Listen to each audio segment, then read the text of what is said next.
Hola gente, ¿qué tal? ¿Cómo están? Espero que todo tranquilo, todo muy bien. Yo soy Miguel Ángel Guerrero y este obviamente es mi canal Ángel PC Tutoriales. Vamos a aprender rápido a cómo quitar el estado activo en Facebook desde la PC, en la computadora.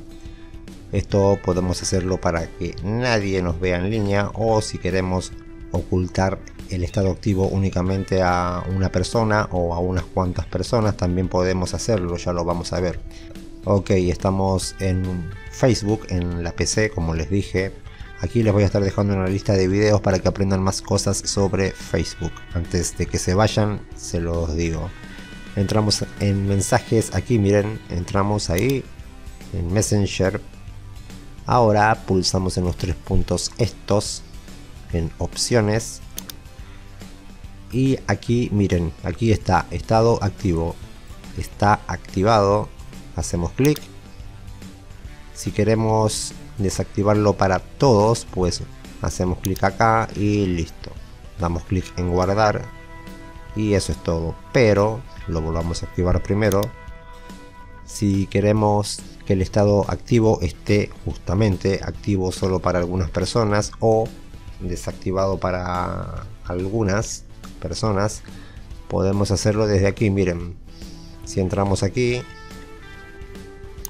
vamos a poder elegir las personas que van a poder ver nuestro estado activo. ¿Me explico?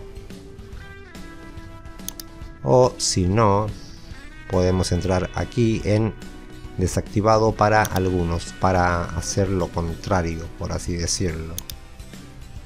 Por ejemplo, si yo no quiero que esta persona, ni esta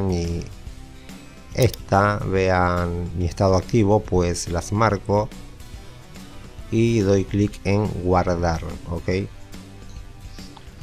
voy a cancelar y voy a desactivar mi estado activo para todos. Esto aplica solo para la computadora, para la PC, pero si acceden desde el celular, el estado activo se va a mostrar. Esto es bueno porque en mi caso yo lo uso para que no me vean en línea cuando estoy en la computadora, pero después en el celular entro y lo pueden ver. Así que bueno, ya saben, eso es todo lo que tienen que hacer. No olviden suscribirse, cuídense mucho, pórtense bien y hasta la próxima. Chao.